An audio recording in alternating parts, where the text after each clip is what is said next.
Hello, everybody, and welcome to the Welcome to We show. I'm Karen Palmer. I'm one of your hosts here today, and we have an incredible panel of guests, and we have a beautiful, beautiful show for you today.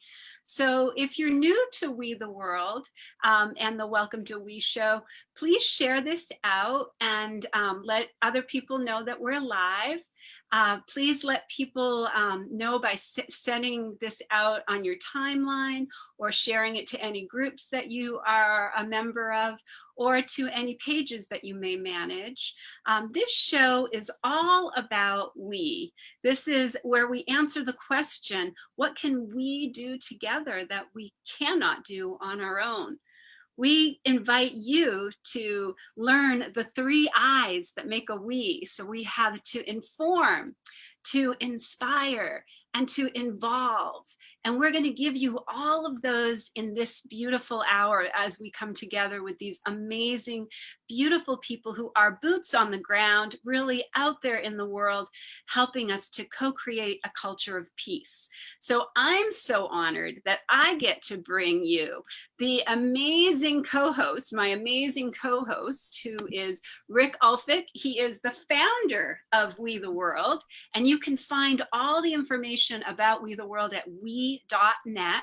Rick is the co-creator of 11 Days of Global Unity, and that is 11 themes to help us change the world, with participants including Desmond Tutu, Jane Goodall, Deepak Chopra, Eve Ensler, Bill McKibben, and many, many more.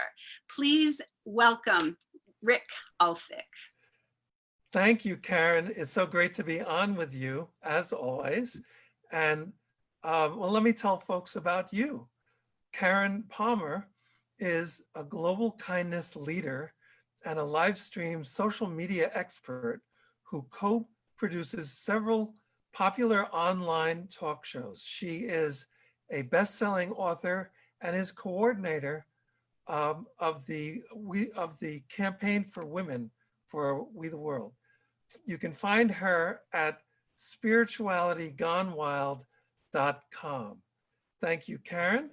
And as Karen said, We the World is a coalition building organization, and you can find out more by going to we.net, and we can talk more about that, and also 11 Days of Global Unity, which is coming up in September.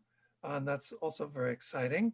And for today, I'm really excited about our show, Changing Our Stories to Heal Ourselves and the Planet. And today's guests are Sue Blythe, Fumi John Stewart, Marcia, Sharon Harris, Kianga Ford, and Jackie Parker. So let's get right to it. Sue Blythe is the founder of the Climate Collaboratory, a pilot project of We the World's campaign for the environment, and the University of Florida Extension. She is doing what she can to make a sustainable, just, and peaceful world for her 8 grandchildren and their great-grandchildren. Welcome to the broadcast, Sue. Thank you so much, Rick. I'm just really pleased to be able to meet and greet all of these wonderful women who are storytellers of different kinds. And I wanted to just share with you a little bit of the context of the storytelling that we're doing with We the World. And so I'm going to share my screen. Oops, yeah, that'll do, and I'll present. Okay, so what we have, if I can move these guys down, we are making a little newsletter that we call the Welcome to We Printernet Gazette. And right now I'm just kind of taking anything that happens uh, along the way and making a newsletter out of it, telling the story. So this particular newsletter is for today, and it is helping us to tell the story of this Welcome to We show. It will have the recording of it and some resources about the people who are going to be speaking this evening. So the title of our show again is Changing Our Stories to Heal Ourselves and the Planet. And I'd like to introduce myself. I'm saying welcome to We. It's the Sage and Soup Life here. And you're just in time to help the We team create a gift for life on Earth to celebrate the International Day of Peace on September 21st. Our mission, should we choose to accept it, is to make this vision of the Earth Charter a reality. And the quote that we're working on as our mission, actually, of this climate collaboratory is, "Let ours be a time remembered for the awakening of a new reverence for life, the firm resolve to achieve sustainability, the quickening of the struggle for justice and peace, and the joyful celebration of life." So we've developed all kinds of activities that we hope will allow us to do that. And it's an ongoing program. I wanted to show you the big picture of what we're doing. And this is called the Tree of Life. I'm going to, oh dear, how do I get out of this? Yeah, I wanted to go over here to show you the Tree of Life, and I'll oh dear, come on, Tree of Life. One moment, please. Okay, nope, treeoflife.org, not com. Apologies, folks. Where's our music track when we need it? Yeah, really. Oh no, wait a minute. As Sue is doing that, well, please, people just type into the chat where you're watching from so we can give you a shout out, so we can welcome our global family. Thank you, everybody, for being here and for your patience and for your kindness in understanding that this is technology, and technology can be very, very fun to help us learn patience. And I'm working on it. I'm so sorry. And it can be very, very fun for us when things don't go the way we hope they would, and we can breathe through it and find our way back to the Tree of Life. But it's not the Tree of Life. It's called One Tree, One Planet.org. And One Tree, One Planet.org. Okay. But it's not coming up. I don't know why. Okay, well, that's all right. We don't need it anyway. What I can do is just explain how it works. The deal is Jules coming in from New York, and she says, "May peace prevail on earth." We got Lorian coming in from Palm Springs, and Annie says, "This is a great concept. We so need this. Thank you very much for creating this show." So this is the Tree of Life. It's a program of the University of Florida. It's one of the most beautiful animations that I've ever seen. It's based on the genome of all life on Earth, and it has over 2 million species, past and present, that tell the whole story of life on Earth. And it's a, if it were working, for us, it would zoom past all of these early life forms and come all the way down through where the vertebrates began anyway, it goes into all the different kinds of species that lead to this species right here, which is the humans. And the way that I'm envisioning this program is that our stories belong on the Tree of Life. We are all part of this story. And right now, at this critical moment in Earth's history, we each have a story to tell. And so what we're going to do tonight is hear a couple of stories, and then work with our friends to see how we can tell more stories for this tree of life. So this is me. I'm working in the Climate Collaboratory. This is our characters that we're telling our story with. It's a children's story with young people and the elders helping to create a more peaceful planet. And we are doing this as a climate emergency conversation.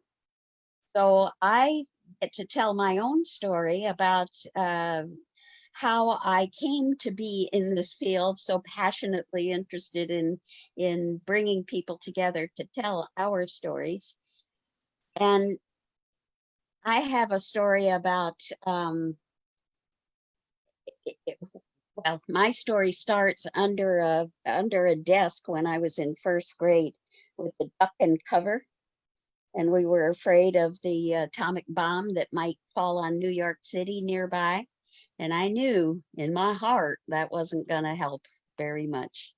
And so somehow in there, I became a peace person and really came to a happy place as a peace educator when my children were little. And we did a program called Sadako and the Thousand Cranes. And it was about the it was about the atomic bomb in Hiroshima and a little girl who wanted to who was hoping for peace. She was dying of leukemia. Sorry to do this injustice. But she wanted to fold 1,000 cranes, which was a tradition that her wish would come true. So she was wishing for peace on earth. And we took that story to my children's elementary school, and it turned into a project that really covered the whole school and spilled out into the community and went all around the world to Sadako's monument in Hiroshima. And so that's my story that I bring here. I'm trying to stop this share so I can get back to introduce my new friend, Fumi John Stewart, who also has a story. And I guess, Karen, you've got an introduction for her? I'd be so honored. Fumi is so amazing. I've been so blessed to be working with her side by side as we are really bringing this May Peace Prevail on Earth across the planet. So Fumi is the executive director of May Peace Prevail on Earth International, promoting May Peace Prevail on Earth peace polls up in Japan with a sincere wish to bridge the two cultures of her American and Japanese parentage. She was instrumental in the Earth movement to the international community in the early 1980s. She brought the Peace Poll Project out of Japan and spread this across the planet. It's amazing. Fumi also serves as the US liaison to sister organizations, the Goai Peace Foundation of Japan and, Mount Fuji Sanctuary. She travels extensively to spread messages of peace. And you can find her at worldpeace.org. Welcome, Fumi. Fumi, this month we commemorate the 75th anniversary of the bombing of Hiroshima. Can you speak to us about these two events that have been so instrumental? And I'll pass it back over to Sue.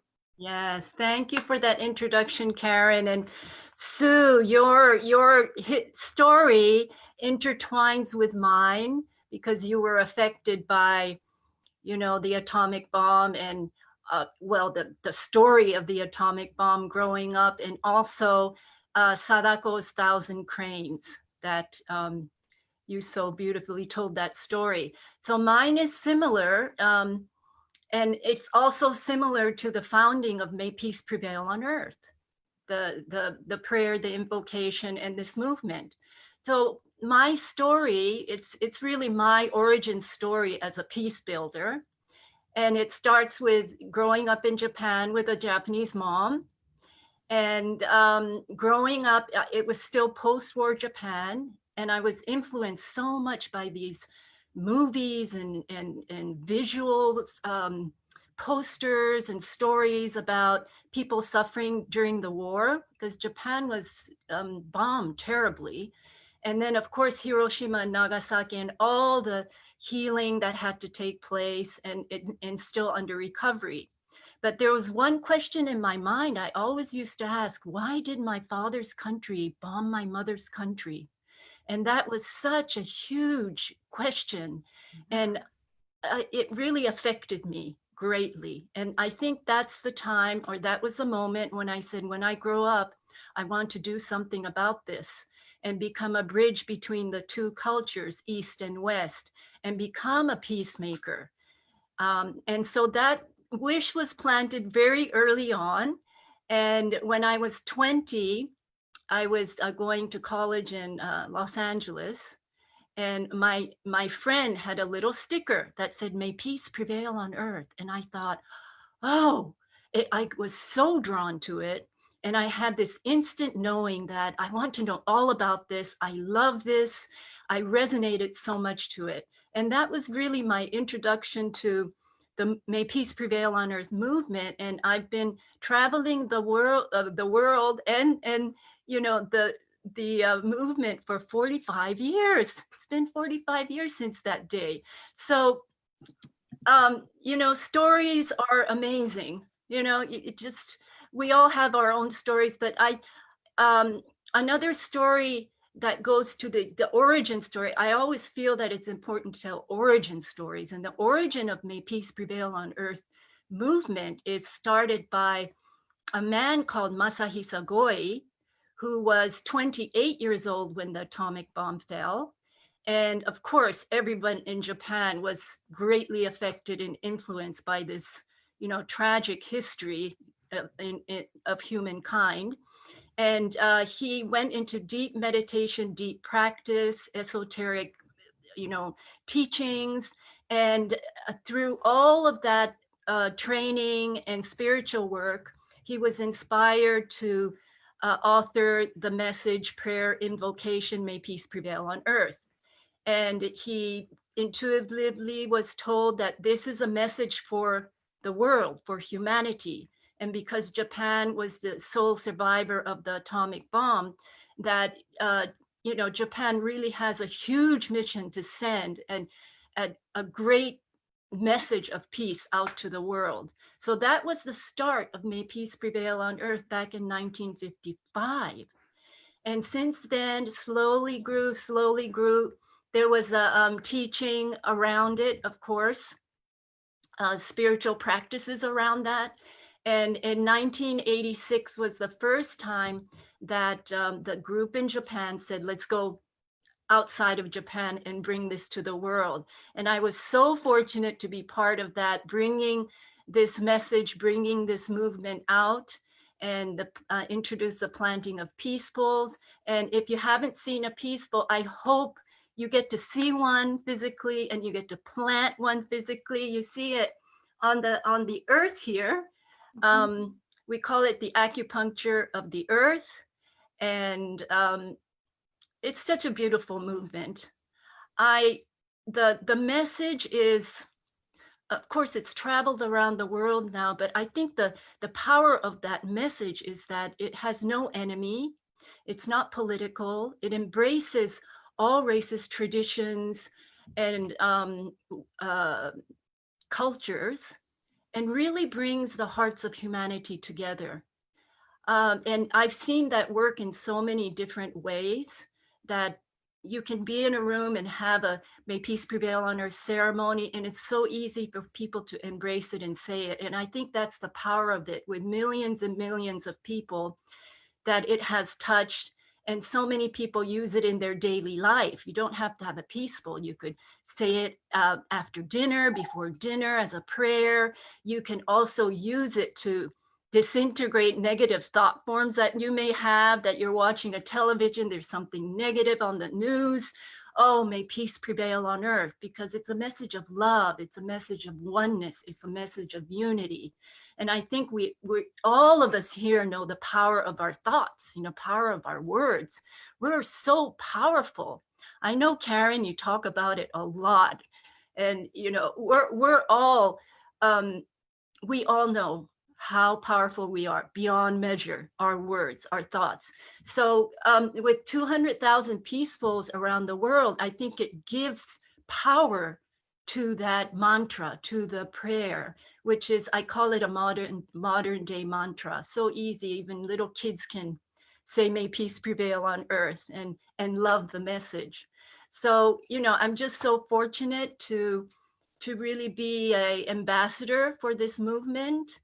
And yeah, to meet people like all of you, to meet you, to co-create now, because we're moving into such an important cycle and time in our planet, when I think we all need to jump off the cliff and fly. We all need to fly and trust and know that we're going to be surrounded by angelic beings, and with our partners on earth and our ancestors and our guardians, all coming to support us in this massive movement that's taking place right now. It is the time for us to rise. So I'm just, so excited. At the same time, the earth is not doing well. We know there's a lot of suffering. We cannot neglect that. We cannot bypass that. We cannot be in denial. So, at the same time, carrying the pain, my brother Phil, my good friend, always says that, the tears are not the pain. The tears are releasing yourself from the pain. So yes, we're conduits, we're vessels, and we release the pain through our tears. And we always need to remember those, and embrace and send love and compassion to everybody on the planet right now that is not doing so well. But I think all of us, we do what we can every day in our life. If prayer and meditation is what you do, then do it 10 minutes longer a day. Add to the unified field. If you're an activist, go out and do something extra, every day, just a little bit. That's how we can add. That's how what we can do personally in our everyday life, in our own field. Like Rick has 11 days. That's 11 different areas or rooms that we can go into and expand the unified field, and everyone in that different compartment, can do what they can to really rise up together at this time. So it's a hard time for a lot of us, but it's a time of very exciting and encouraging time for us to be alive right now. And I think many of you feel that. We all feel that, and it's time to remember who we really are. We're divine sparks. We're from stardust. We're from divinity. And it's really the evolution of remembrance, because we're already evolved spirits, but we've forgotten. So it's really remembering who we are, and inspiring others so they remember who they are. And I think we can all do that through our everyday words, thoughts, and actions. Whoever we meet, whoever we speak to, that we can be change makers and influence others. So yeah, I don't know how long I have to continue talking. Karen, am I okay with time? Well, yeah, you're doing great, Fumi. It's wonderful what you're sharing. And we also have added into the chat that you can, people can learn more at worldpeace.org and also peacepalsinternational.org. So maybe you could talk to us a little bit about what you're doing with the children and the Peace Pals and how that story can be weaved into what's happening. Because mostly what we're talking about is how do we unite the elders and the youth for the love of our planet. Well, we started Peace Pals 23 years ago, and it's turned into a global art exhibition. We have a shout out to youth ages 5 to 16 to submit artwork, and each artwork has May Peace Prevail on Earth. And we invite the youth to give expression to, you know, their world through art, artistic expression. Every year has a theme. This year was sports and peace because of the Tokyo Olympics. Unfortunately, Olympics is not happening, but we will exhibit the artwork at 2 of the international airports in Tokyo. So it's quite exciting. We get entries from, I think the artwork has over 100 countries now, children from 100 countries. And it's so touching to see how the children express. They're so creative. I wish you could all be judges.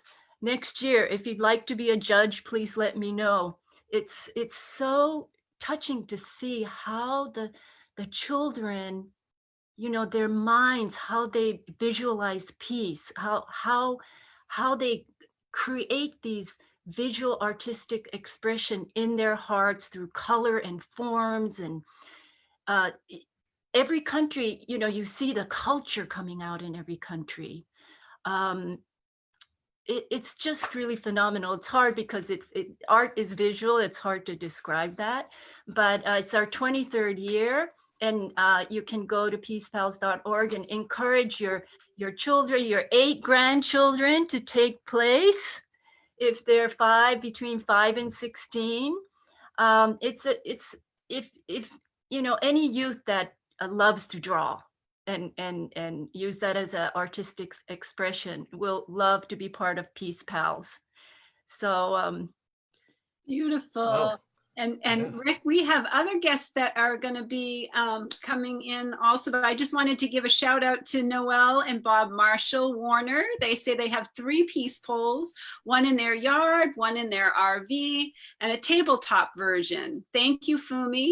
And Noel says that Bob and I were judges for the Peace Pals also. So Wow. yeah, so if you want to learn more, like I said, all the links are live in our chat, so you can go to worldpeace.org or peacepalsinternational.org. And let's all get involved in how we can make peace prevail on earth. And Rick, we have other wonderful panel here that wants to share more of their story. And before we even get to our next, here is another peace poll.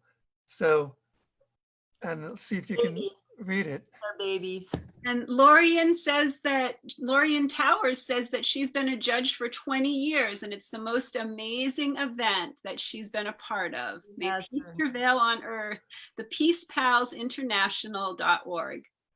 So our next guest, Marcia Sharon Harris, who's also known as Mother Turtle, is an artist and the creator of Healing the Stories We Tell Ourselves with Mother Turtle. She helps women and men uncover the limiting beliefs that are standing in the way of their greatest desires and happiness. Using her singing voice as a tool for healing, she can lift you to great heights as well as take you to deep places within that are seeking illumination. Welcome to the broadcast, Mother Turtle. Yes, indeed. Thank you very much. Hello, everyone. It's nice to be here. Thank you, Sue, for the invitation, and Rick and Karen for having me. There's so many things that have been said that I want to play off of, that I want to, and the first one being the idea I know I'm going to wind back in. So just stay with me, everybody. But the idea of peace on earth, we all have that dream. My ancestors held that dream. Your ancestors held that dream. We today still hold that dream of having peace on earth. And the question is, how do we do it? How do we create peace on earth? So my answer to it, my short answer to it, and maybe it's not an answer at all, maybe it's more of a question. So I ask, are we holding ourselves accountable? And if we are holding ourselves accountable, then we are participating and exercising awareness. And so that awareness goes to what am I doing? What are my actions? What am I saying? And even what am I thinking? Because thought has power. It is what is underlying our emotions. We react to what we're thinking about. And therefore, if I'm thinking that, oh, this person just gave me a nasty look or something, and this is where the stories start. Oh, that person just gave me a nasty look. And then I get in a huff about it, not even knowing what that person is thinking, where they're coming from, what their story is. I am then exercising an energy that is actually going against creating peace on earth. So what I'm speaking of is the stories that we tell ourselves. And this is something that I was working with myself for many, many years, weighed down by the stories that I told myself. Stories of not being worthy, stories of not being enough, stories of not being understood, a plethora of stories. And many of these stories are universal. And so about 11 years ago, I had an awakening, and I understood for the first time that I am the one perpetuating these stories. There are things and patterns that were reoccurring in my life that I was actually perpetuating. And when I realized that, I took control of what I'm thinking, what I'm doing, what I'm saying. And being that I came to this realization, I thought I have to let other people know what can I do? And honestly, I prayed about it and prayed about it. I went into sweat lodges and prayed with the elders, and I asked my ancestors, I called upon every particle in the universe, how can I help others? And I came up with, I walked into the house one evening and I sat down at the computer, and 4 hours later, I looked up and was like, what is this? Is this some sort of a workshop? What is this thing? I was so immersed that I really wasn't conscious of what I was doing. It was just coming through me. And that's what I call a download. The universe answered my prayer and said, here, this is what you can give. And so I created Healing the Stories We Tell Ourselves, which helps you uncover, because often these stories are covered over by a lot of emotion, a lot of stuff. So I help you uncover these limiting beliefs that you're carrying that is unbeknownst to you, often affecting your life in very, let's just say, unbeneficial ways. They're affecting your relationships, your jobs, your children, and those that you interact with, and greatly affecting yourself and your life.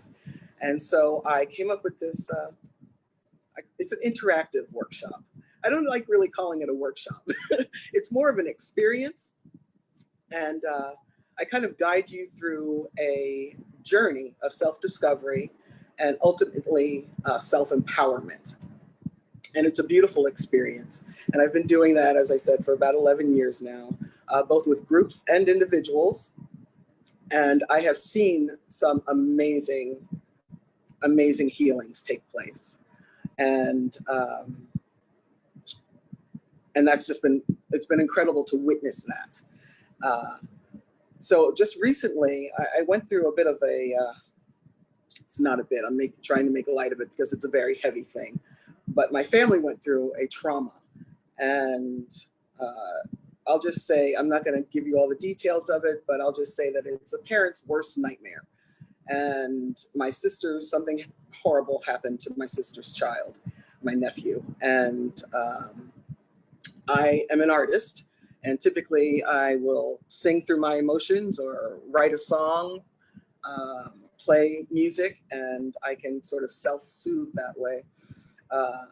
But I had recently discovered fluid art painting, which is abstract painting, and there's a whole thing around that. But it's almost very magical because the painting almost paints itself. So I discovered that, and I started to work with it after this tragedy happened. And I found that immersing myself in art was extremely therapeutic. It was extremely healing for me. And so recently, in the past several months, I created a class that's called Pouring Your Heart Out, where we use fluid art for healing purposes. And it's a wonderful thing that any art form truly is healing. But there's something very beautiful about seeing what your heart is. Like, there's intention that we use to pour these paintings, and we go deep. But like I always like to say, we go deep, but we always come up singing. And that's true because I use song a lot in my interactions with people. And so I know I kind of meandered around, but I was thinking about the whole peace on earth and what that's going to take. And I know that when we come together, there's something that happens to us. I think it's a chemical reaction that happens, that we realize each other's humanity. And so I had written this song to uplift some women, but it's become kind of a universal song now. And I'm just going to sing a couple bars of it for you. And it goes like this. Rise up, rise up, rise up. Rise up, rise up, rise up. Rise up, rise up, rise up. Rise up, rise up, rise up. People of the world are gathering. Together we're creating a world unafraid of feeling. We're initiating healing. So rise up, rise up, rise up. Rise up, rise up, rise up. Rise up, rise up, rise up. Rise up, rise up, rise up.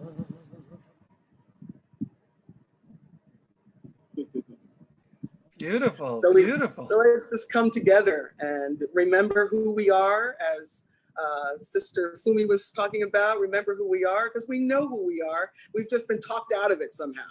And that's where those stories come in. We've been told that we're not enough. We've been told that we're unlovable. We've been told that we can never, make enough money. And we believe these things. When something's told to you enough times, even if you're telling yourself, you begin to believe it. And we act on our beliefs. So working with healing the stories we tell ourselves, we can turn those beliefs around to new beliefs, new stories that actually empower us, uplift us, inspire us, and help us to create the lives that we're desiring. Everyone is worthy. Everyone is deserving of what they love and what they need and what they desire. And these stories are maybe one of the things that is standing in the way. It's a pretty big thing. Once you start to uncover the stories that you're holding, because some people say, I don't have any stories, my life is pretty good. And then you say, well, how's your mother? And then there's the whole onslaught of stories about mom or dad or sister or brother or boss. So there are always stories, and we all have them. It's nothing to be ashamed about, but it's certainly something to begin to look at and to uproot those things that aren't serving us. So blessings to you all. Thank you so much for having me be here, for taking the time to listen. And I hope that we all can continue on our path of evolution. And evolution. As you were talking, I thought about, the story humanity is telling itself, right? Yes. And what do we call that story? His story, right? Yes. Not her story. Mm-hmm. History, his story. And Yes. what is it? It's the story of war and conquest and domination. So maybe his story. Maybe that's right, his story. So maybe if we change that story, we can heal this, what's happening with all of humanity, and maybe Yeah. achieve the It's peace about a that we're we talking about. story.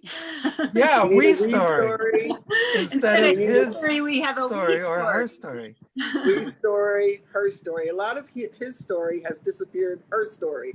So everything's coming back in. I believe that this time, all that's happening in the world right now is happening for a reason. It's really calling us to look at who we are and what we can do to become better, to become more of who we are.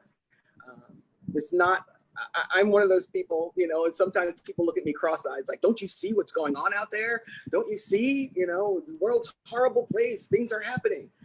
Things are happening, and things are happening to remind us of who we are and how we want to be. And to get us, to light a fire under us. Look at us, this panel here, every one of you is contributing. And there are countless others who are doing the same. And I think if we put more attention on those of us who are doing this work, rather than those few who are actually trying to dismantle, you know, the world and create havoc and all of those things, you know, let's spend a little more time looking at those peacemakers, those change makers, those teachers, right? Because we're here. Exactly. Karen, would you like to bring in our next guest, Kianga? I would love that. But Mother Turtle, I just want to say that was such a beautiful song. And I really want to honor you for what you're doing in the world and who you're being in the world, because we need to be having these healing stories. We need these. We need to tell a new story, and that we story. I love that idea of a we story. And how about that, Sue? I think that would be fun to have that be in the Gazette. Have a we story. How do we go from history to we story? I don't know. How do we do it? Let's just have fun with that. The hows aren't our job. You know, Kianga may have some insights into Yes, and we have that. Kianga Ford, who is coming up next, our amazing next guest, who will shine a little bit of light on this. She is a thought leader, a coach, a facilitator, and speaker. She's the founder of Love and Freedom Education, where she helps people to understand contemporary masculinity and why it's essential to the full realization of the feminine rising and to the expression of our deepest human potential. She is also the co-founder of Becoming Free Humans, a project that explores the emergent paradigm of living and working, and provides visionary support to individuals and organizations, giving them form. Welcome. The question we want to ask you is, can you tell us about the work with contemporary masculinity and feminine rising and the expression of our deepest human potential? And welcome. So excited to hear your wisdom. Thank you. Thanks so much, Karen. And thanks so much, Sue, for the invitation. Thanks, everybody, for having me. That's a perfect segue. I didn't actually know that I was next, but I'm really excited to speak to a kind of history, her story, we story, right? Because I really am in the zone of we story. Let's see, there's so many stories that I could tell in this spot. And I think one of the stories that we are looking at collectively is the kind of emergence of things like the future is female. Right? I've been seeing more like t-shirts and placards and things like this that talk about sort of the emergence of her story, the sort of the future is female, the future is feminine. And that's a sentiment that really kind of gives me some pause, right?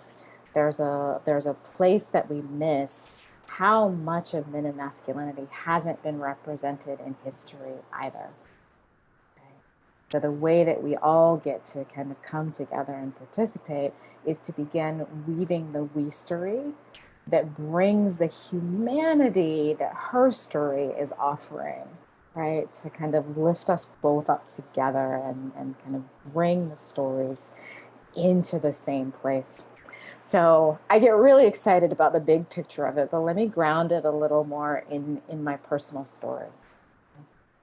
So I have been a part of many sort of dimensions of feminism and the women's empowerment movement.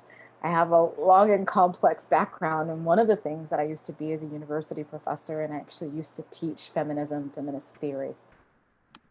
Then I kind of came out very unexpected path that led me through conscious sexuality and into the place where I am now. But when I was emerging as an entrepreneur, I went to this amazing event called Emerging Women.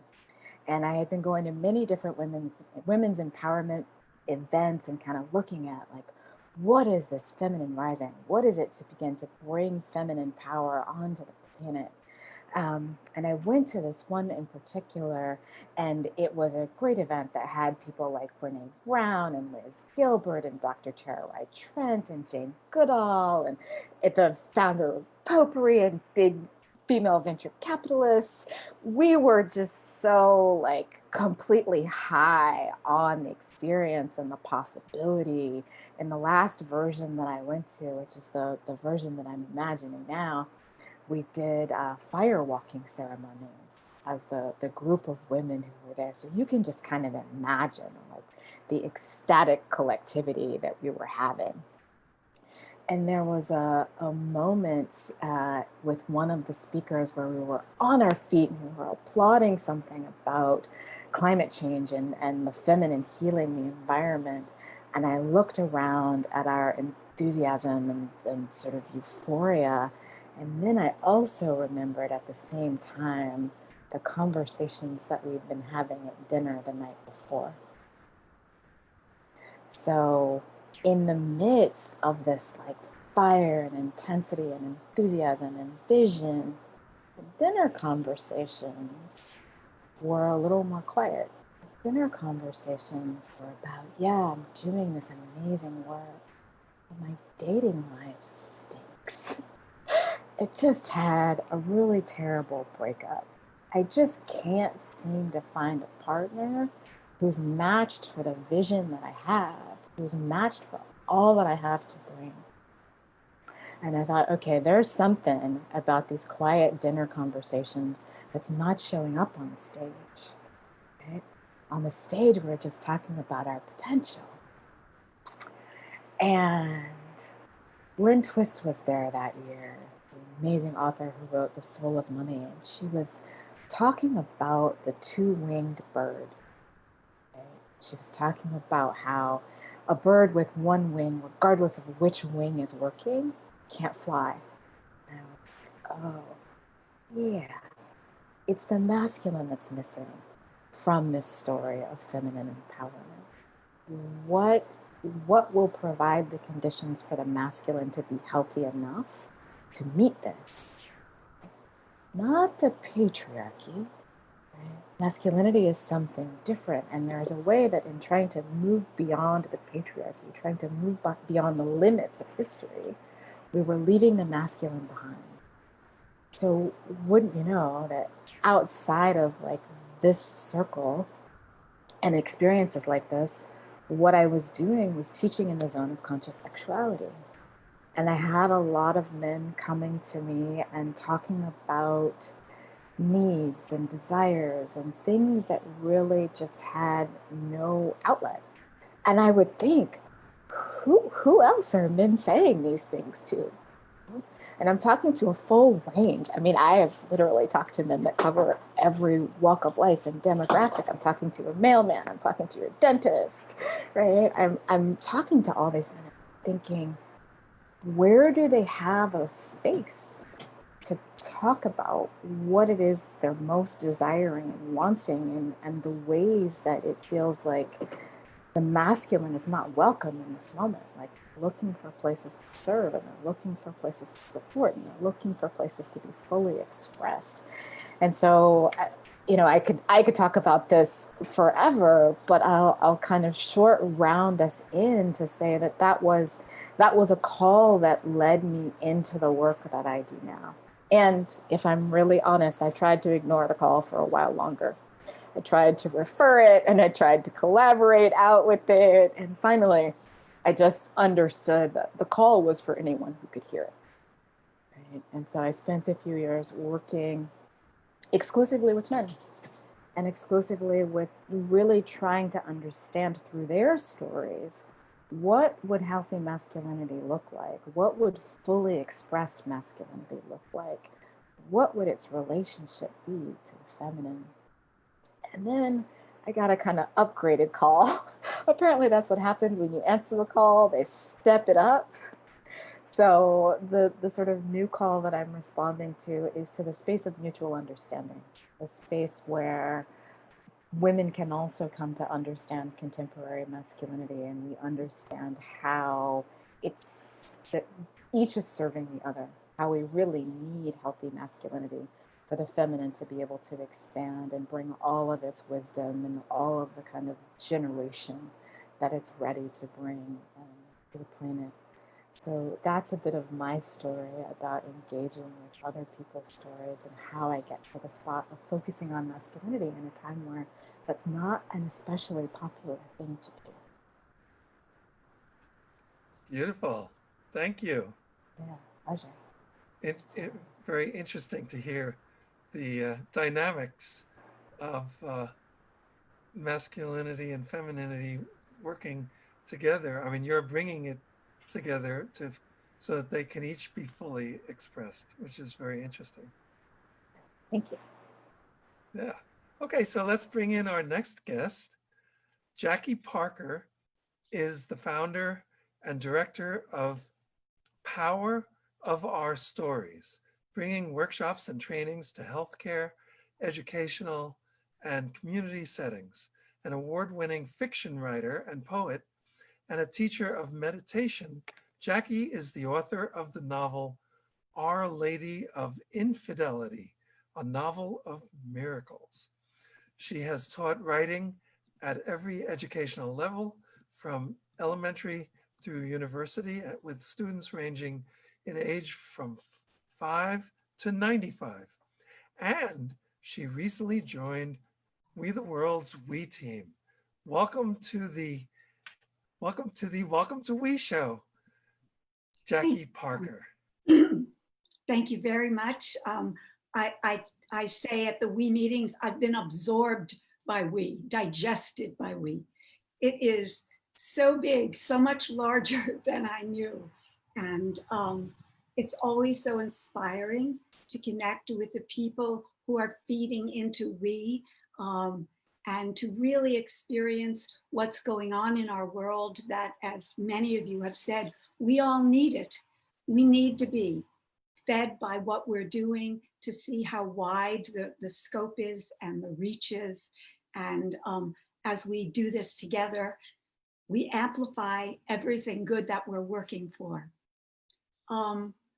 My work, The Power of Our Stories, started because I was a writer and a teacher, and I was looking for a way to help people, no matter what their age, 7 or 24, write stories that had real depth and that would take them someplace really interesting. I didn't know the word at the time, but I was looking for transformational stories, which is a lot of what we're talking about today. What is our new story? It really is the story of how we come through our deepest moments in life and make something creative out of them, which then becomes a gift to all of us. So when that started to come clear for me, I shaped the class so that it would have 3 components: a quiet meditation where people could be deeply safe, which is what everybody needs before they're going to write, a prompt that would let people follow little points in a story without thinking about it, so they could take this journey from a deep moment in their life into a beautiful transformative moment where they could discover the meaning of the experience and how they'd grown from it.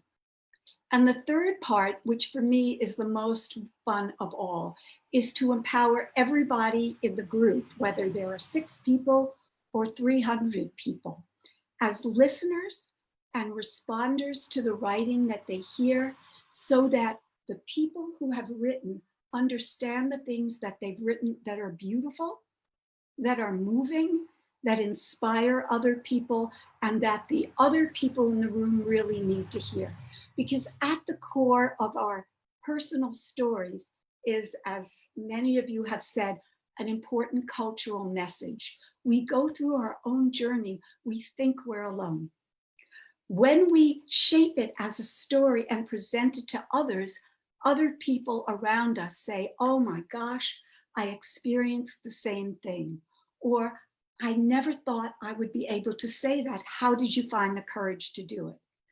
The thing that got really exciting as I started doing this more and more outside of schools, in community gatherings, and among very diverse people, was how it brought people who would never have met, would never have looked at each other, so close that I started to call them lost twins.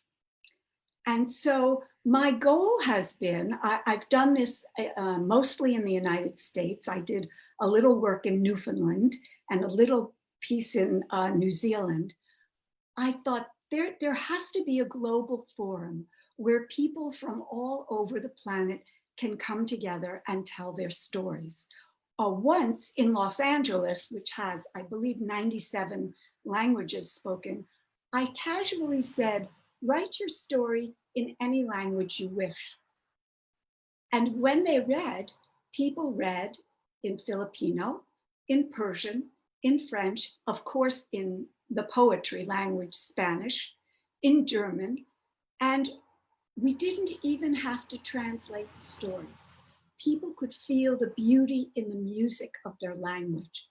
And the idea that we become familiar just with the sound of another language and come to love it does beautiful kind of cultural healing and our own deep healing, and makes us understand what a we family we really are. So the universe sent me to we, and just at the right time, when I was asking the question, how can I bring people from Africa? How can I get groups of people from different countries doing these stories, and also children from different countries? So I do have now on Thursdays at 1 o'clock New York time, I have an open workshop for anyone in the human community to join. It's thepowerofourstories.org. Just go onto the website and there's a community class you can sign up for. And we never know who's going to show up.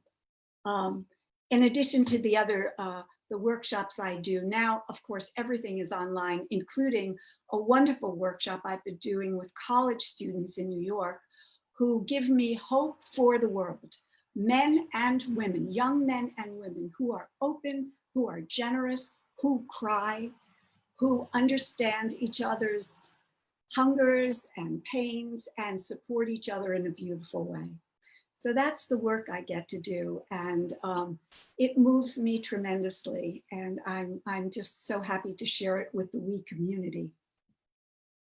That's great. So wonderful to hear the story of our stories. Yeah.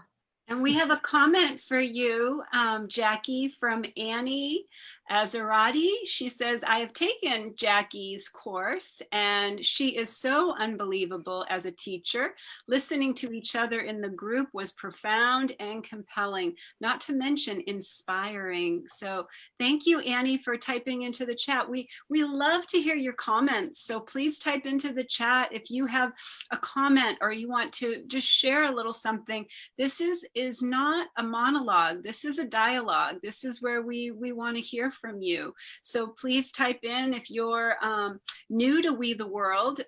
Rick's going to share a little beautiful part of what we're doing with the children, and I will type in the chat. I will type into the chat the link to that website so that you can go and be a part of the beautiful project that we have for children.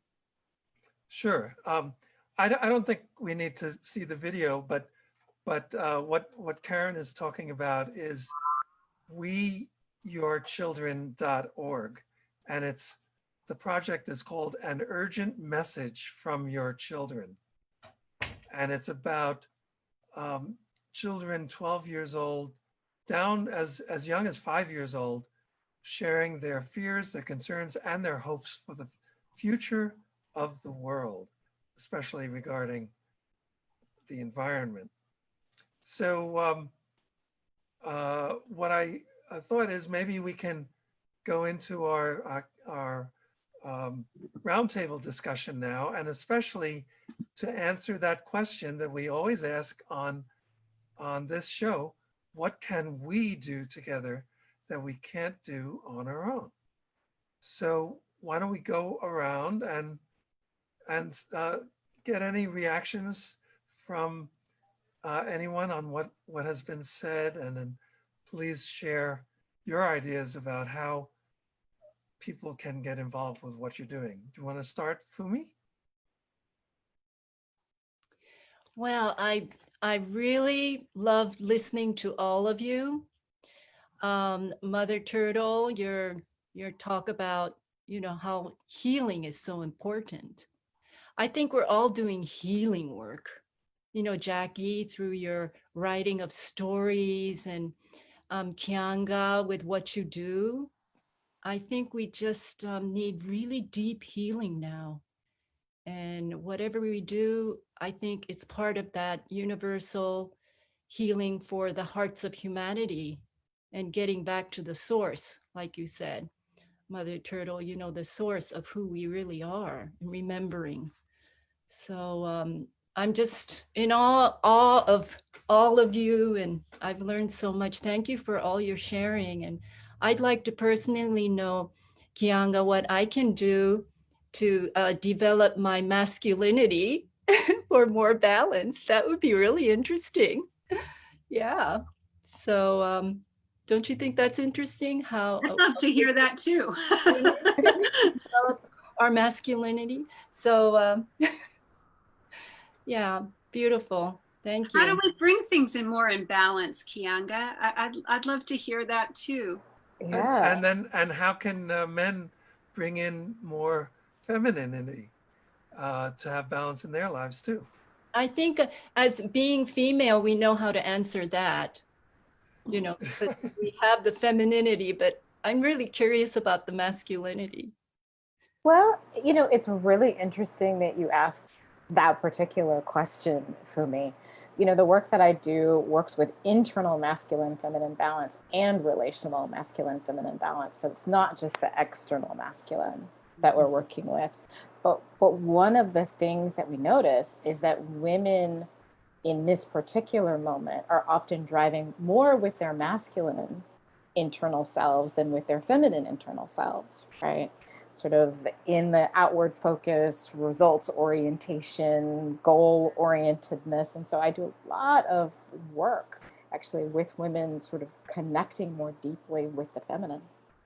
And there's a lot that's happened that's had our men move more toward feeling like the feminine is safer, particularly in relationships. So I do a lot of work at actually repatriating men to their masculinity, right? Helping them understand that it's not actually a bad thing. Toxic masculinity is a really particular thing that doesn't cover the spectrum of masculinity. So it's really about sort of finding both of the elements inside and sort of expanding range.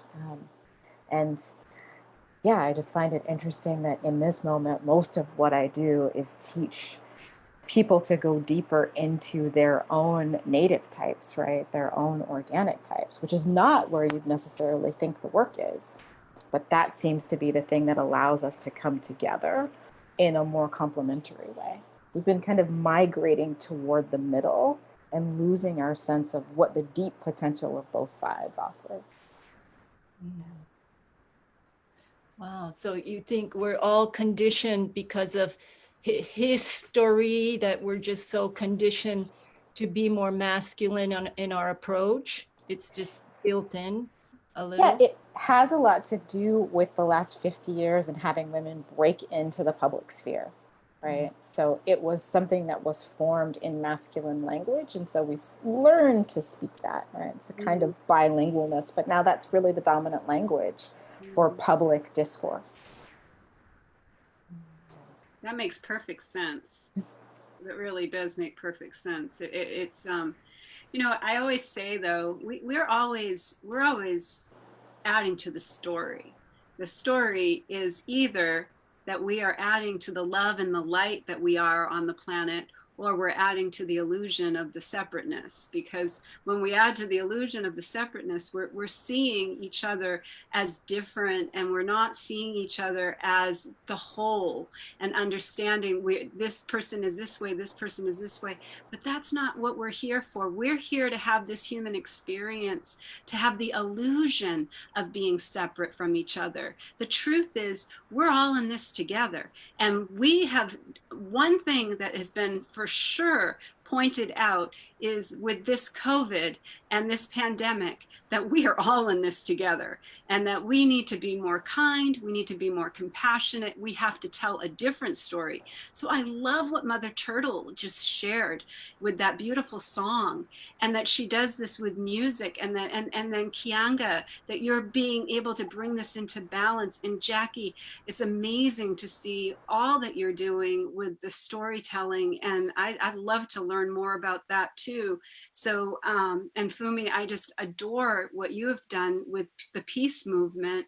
And Sue, you've been an inspiration to me for years, and I'm so honored to see how you bring together the most incredible people to help us to tell a new story. And I love the idea of going from his story to the we story. And I think that that would be a really fun thing to explore as we go into what can we do together that we can't do on our own. So how does that feel? I would like to share an experience that I had about storytelling. And it was at the University for Peace in Costa Rica at the Earth Charter International. And I don't know, the Earth Charter is a document that was launched 20 years ago. We just celebrated. And it's 16 principles for a sustainable, just, and peaceful future. And now the movement has grown over these 20 years, and they're looking at turning conscience into action. And so I've been really building this program that we're developing with the University of Florida around those principles of the Earth Charter, and telling the story that we are evolving and we are coming into a new story. So I went to the Earth Charter International to take a course, a 5-day course that was called Communicating Powerfully and Effectively About Sustainability with the Earth Charter, Storytelling, and Theater. And so we spent 5 days telling our own stories on the first day, acting them out, and then building more and more of a story. We went and listened to an indigenous elder tell the story of his people. And then on the last day, we did what they called a yes and just went around the circle, everybody adding a little component based on what we had heard during the week. And we came up with a script so that it was done by lunchtime, fine-tuned it during lunch, rehearsed it twice, and then performed it at the end of the day for the people at the University for Peace there. And it so inspired me that I have been using storytelling as a way of bringing people together. And looking, I guess, where we are right now, especially with this COVID situation, is at a place in between two stories. So we have our old story that's kind of falling apart and doesn't work anymore. And we are in this moment where we are aware of another way or other ways that we might go. And we're at the point where we're deciding what we want to carry forward with us and what we want to leave behind. And so I think that this COVID moment is just perfect for doing that. And the idea of bringing you people together this evening is to set up a way that we can invite people in for storytelling and a healing storytelling to carry us into this new story. And so I'm really eager to find ways that we can work together to develop the storytelling process through this climate collaboratory with the University of Florida. And so I know that Jackie is planning to do some workshops during our 11 days of global unity. And we can certainly talk with the others to see if what we can set up. And then as we move forward, we'd like to be partners in helping to bring people to you and your storytelling workshops and to carry that message of peace, and may peace prevail on earth to everyone everywhere. Jackie, would you like to talk a little bit about what Sue was referring to, your plans for 11 days of global unity? Yeah. I'm going to be doing story writing workshops for children, just one workshop for children. And I titled it, Children Are the Greatest Storytellers on Earth, which they are. We kind of beat the stories out of them by teaching them how to think rationally. Children have so many wonderful stories waiting to be told. So I'm very much looking forward to that. And of course, having children from different parts of the world come together and hear each other's stories and appreciate that they are not alone and that they have these wonderful lost twins all over the place is very exciting. At your suggestion, Rick, I'm going to do one on interdependence, the day of interdependence, because we are so interdependent. And in these workshops, one of the things that people see and that Annie, who called in, has experienced is how affirmed you are by another person, sometimes a complete stranger. A story may come through you, because very often, by the way, people walk into a workshop thinking, oh, I know what I'm going to write about. Oh, I have these important stories. Or a topic teaches you to write about something, and an entirely different story comes right through and lands on the page. And I just call those are the stories that are lined up and just waiting for someone to open a door. They don't care what the topic is. They don't care what you had in mind. And those are the beautiful, powerful stories. So during interdependence, I think we're going to get some really interesting ones. And then Ugoji and I are going to do a workshop on giving a voice to refugees. So that was her idea, that she said, well, this will be perfect. So I think that will be really exciting, because people who feel like they have no voice, or they are never heard, or nobody would want to hear them, benefit probably, more than anyone else. So that's another exciting workshop. And somehow, Sue, I'm trying to figure out how we can get both children and the environment knitted together so our children can write about their dreams for the earth, their fears for it, and their plans to make it better. So I have a suggestion about that.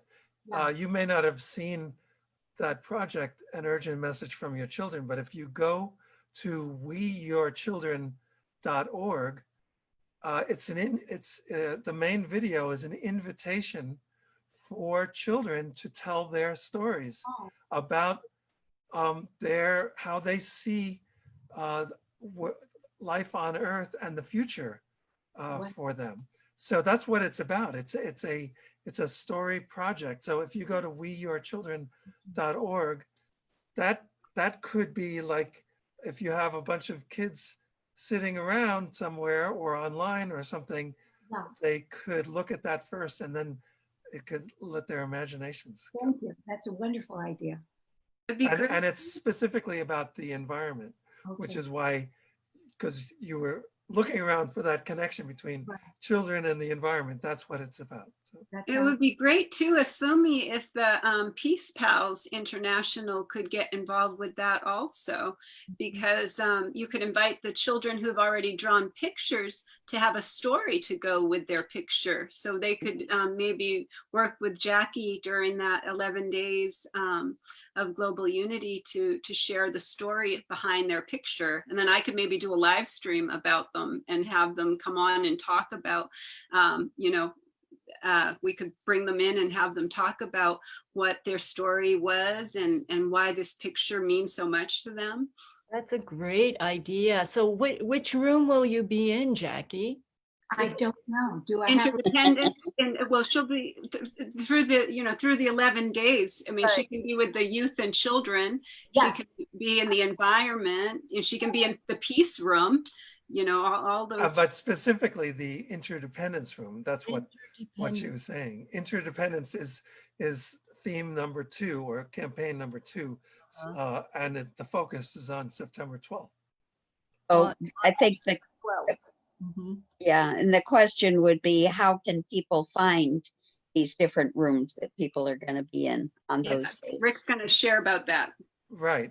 So, I mean, basically, this information, if you go to 11daysofglobalunity.org, it's not there yet. We have to update it, but it will be there.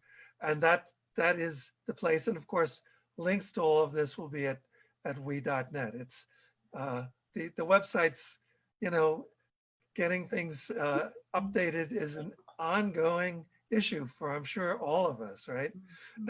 And if you just put in your email address, you'll be notified when everything is ready, and you'll get, you know, you'll be on the newsletter, so you'll be able to receive the newsletter. So all you need to do is go to we.net and then sign up so that you are joining us as part of the We family.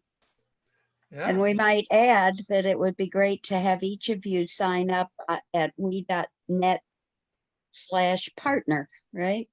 That Yes. we invite individuals and organizations to partner with us so that we can find ways to collaborate and help each other. Exactly. Those links are all in the chat right here. So you can click on those links and go directly to the website so you can join. That's perfect. So any other thoughts before we kind of wrap it up? Mother Turtle? Well, I would just like to, you know, we're talking about what can we do together that we can't do alone. And honestly, I don't think we can heal alone. I think we need each other for reflection. We need to be witnessed. We need to find common ground. And that's one thing that I also find, Jackie, when people are coming into my workshops thinking, oh, I've got this story. This story is about this. And when we get to the point of writing, it's a totally another story comes forward. And people often find when we start to talk and interact that, wow, that's my story. Oh, you have that story too? And in knowing that somebody else is experiencing something that you've experienced gives us, it helps us to not feel alone. And I think a lot of us are suffering from feeling alone. So I think in order to heal, we need to come together, and however that may look for you, it may be doing a workshop, it may be taking a swimming class, I don't know, but I think when we're around each other, we remember not only who we are and where we come from, but that this other person is like me. And so I think that's my answer to that question. What can we do together that we can't do alone. I am of the belief that we can't heal alone, that we need each other for healing. And so I want to ask the audience if there's anything that you remember from me, Mother Turtle. I would like to ask you to ask yourself, what story am I telling myself right now? And that could play out through your day. Maybe you come in contact with someone who's grumpy. I always pull it back to myself. Oh, that person's grumpy. Is that a reflection of me? Am I grumpy, or is there something that's ornery within me in this moment? And I like to ask myself those questions. Sometimes I say, no, I'm not. Maybe it's just that person. But it's giving me an opportunity when I see someone like that or run into these things that I go, oh, I pull it back to myself. Where is that in me? Is that in me? What is my story? What am I telling myself right now? So it's a great question to ask, and you'll be amazed at the answers, and they'll be very surprising sometimes. Like, oh, yes, okay, I get it. I get why that just happened. Yeah. That's it. Yeah. Okay. And Kianga, anything you'd like to add? Well, yeah, I love the question.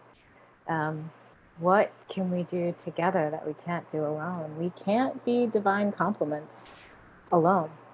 We have to do that together. Right? We actually can't reach our full potential in either direction alone.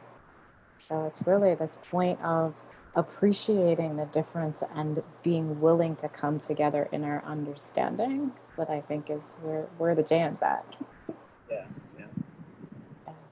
And thank you, everybody. I've really loved all these different perspectives on storytelling. Yeah. Any other thoughts? So, well, I have some announcements. As we were talking about, 11 Days of Global Unity is happening in September 11th through September 21st.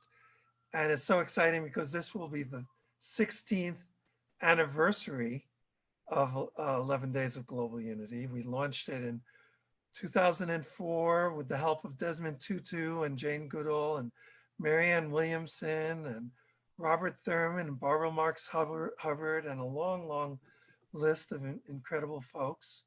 And we're going to be doing a special edition of the Welcome to We show on September 8th.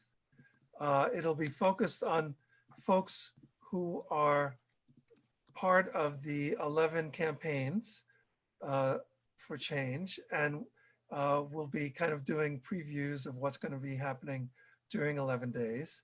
So that's exciting. And as I mentioned, to find out more, you can go to 11daysofglobalunity.org, and there you can also see previous years' versions of the 11 Days of Global Unity Telesummit, which is going to be happening this year as well, on each of the 11 themes and the 11 campaigns. As Sue mentioned, if anyone wants to collaborate with We the World, either as an individual to join the We team or as an organization, you can go to we.net/partner. And then we have the Global Unity Calendar, which is a place where you can post your own events and they get shared with a global audience. So that's at globalunitycalendar.org. And it's really wonderful. It's a shared resource. And when you post on our calendar, the postings appear on other organizations' calendars simultaneously. So that's really wonderful. And this is the point, Karen, where Sue and I would like to express our appreciation for our collaboration with you. This will be your last time co-hosting the Welcome to We show. with me, and you'll be moving on to other things. And I would love to hear, and I think everyone would love to hear, where you're going to be spending your time. And also, this is like your opportunity. What can we do together on your end that you can't do on your own? Well, you know, it's really touching that we've been together for all these years, and that this vision of the Welcome to We show has come so far. And I feel so honored and so humbled by being in all of your presence. All the work that everyone has done for We the World has been just phenomenal. And it was at a time when I had lost faith in our humanity. And I came into We the World, and I felt like I found my family. I found my We family. And we have done some incredible things together in these couple of years. And I have helped to build a platform on Facebook, and now we have a website that is spiritualitygonewild.com, where I will be able to train people to have their own shows, to be able to use our platform that we've already grown over. We just celebrated our 3rd anniversary. My friend Debbie Garcia and myself, she's Debbie Gratitude and I'm Caring Kindness, and we together have grown a huge platform of spiritual seekers who are coming together to be in the web of love, which is where everyone belongs. And so everyone is welcome to reach out to me at Spirituality Gone Wild. If you'd like to be a host on our shows, we would love to train you and teach you all the technology so that you'll feel comfortable and be able to share your messages with millions of people. We also would like to invite you to be a guest on our shows. My shows are, I have a show in honor of Barbara Marx Hubbard, which is called What Else is Possible? And it's really exploring this, what we're talking about. What can we do together that we can't do on our own? It's all about collaboration. It's all about growing our platforms together, because I believe with all my heart and soul that we need to cross promote everything everyone else is doing in the world. So it needs to be something that we can really, the web of love is where everyone belongs and where everybody is heard. And I believe that we've created that online, and I want to take that on land, and we will be taking it on land, and we will be showing how to do this. And so if you go to Spirituality Gone Wild, you'll learn the 6 C's of collaboration and engagement, and how what we've done here with the Welcome to We show, and how I want to do this for all organizations that are struggling to get their messages out, people who need to learn the technology. It's really important. I'm also working with Kokori app. KokoriApp.com is an app that is helping to bring experiential education to teachers and students and organizations. And this is something I'm really passionate about. And Fumi, I will be working with you on the Peace Pals International. Yes. And I will be the peace ambassador for the children. And I'm known as Miss Kindness. So yes. I'm basically going to be mostly working with teachers and students, and working directly with parents on what's called the Peace on Earth Games. And we have an actual plan to bring you 7 steps, 7 actions that are scalable to help us have peace on earth by 2030. And I'm working directly with the amazing David Gershon, who did the Earth Run in 1987. Now, all of these people are partners of We the World. So I'm still going to be right here with We the World. I'm just going to be behind the scenes sharing everything for the 11 days of global unity. You won't see my face, but you'll know that my heart is with with you at all times. And I will be cross-promoting everything We the World does. And I have already started bringing more and more people, because that's what we do, and that's what Spirituality Gone Wild is all about, is really helping to grow everyone's platforms so that we all win, because that's what it's all about. In the Peace on Earth Games, everyone wins. And we have over 1,200 peace leaders from all over the world. We have 300 in Kabul, Afghanistan, of these beautiful children who have come together, who are truly, truly telling a new story. I think you will love them, Mother Turtle. I think you would just be so inspired by what's happening. So I encourage people to go to peace2030.earth. I am on the advertising team, the Peace on Earth Zone team, and the partners team. So I will be one of the people who are helping to bring peace on earth into our reality. I believe that what we have done together here today, all of us coming here together, is we have loved this dream into our reality. So now it's like, where do we go from here? Now, this is what I want to invite everyone who's on the panel. Reach out to me. Let me know how I can support you, how I can help cross-promote the work that you're doing.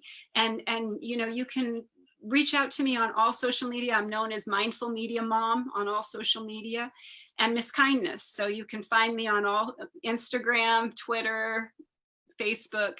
And I really, really mean that when I say, please Kianga, and please Jackie, please Mother Turtle, please Fumi, let me know, Sue, Rick, just keep me in the loop, and I will continue to cross-promote and cross-pollinate this beautiful world with the we story. And I'd just like to say, Karen, how much I have loved being part of this process of growing this Welcome to We show with you and Rick. And I just admire so much the way you can carry so many little different projects and keep them all in motion. You're amazing that way. And I've learned so much about, gosh, just lots of things, and creating stories together. Great fun. And we should say that this idea for the Welcome to We show was actually stemmed from your brain, Sue. So Karen and I thank you for that. It's been a great journey together. It's fun to be visionaries together. It was fun to bring this into fruition, and to now we have an actual beautiful, you know, social proof of what we've actually been able to do together. And I would love, like I said, I would love for you all to, you know, come and do stuff with us at Spirituality Gone Wild. And we would love to, we are partners, and I will be, you know, I will be definitely promoting everything that's happening for the 11 days of global unity. And I just highly recommend that everyone who is on this panel, you do become a partner, and you do get involved with We the World, because we.net is a real beautiful family. And it is something that, you know, when you get involved, you will be forever involved, forever. It'll be in your heart forever. So check it out. And if you're feeling like you don't make a difference in the world, that's how I felt. And it really hurt. It hurt deeply. And in 2016, I met Rick, and I was on a call as a volunteer. And we had just learned how to use Facebook Live. Everybody was just learning how to use Zoom. Nobody even knew these platforms at that time. And I said to Rick, well, why don't we do a live stream? Why don't we do it as a live stream? And that was how it all started. And that was how we took that We the World really onto the platforms of live stream. And you guys all have this opportunity too, because technology is available for all of us. And you just need to learn the little ins and outs of it. Once you learn the ins and outs of it, you'll be able to do all this stuff just like everybody is doing. But thank you, Sue. I love you so much. And I cherish all of the wisdom that you've shared with me through all the years that we've been together. And Rick, I mean, you're always going to be in my heart as far as anything goes. This is going to just continue to grow, and it's going to expand, and it's going to be even more beautiful. And I'm excited to see what you do at the Welcome to We show and how I can help keep promoting it. Thank you. That sounds good. And talking about expanding, maybe I'll finish up with our favorite quote from Jonathan Granoff, who was nominated to be for the Nobel Peace Prize in 2014. He's an amazing human, president of the Global Security Institute. And he was the keynote speaker when we launched We.net and the whole We campaign back in 2009, I think it was. And the last thing he said, and he told me this just came to him without planning at all, just came to him. The last thing he said is, I hope that we expands so much that there is no longer any them. Thank you, and bye-bye. I wish that too. Thanks, everybody. Thank you. Thank you. Bye. Bye-bye.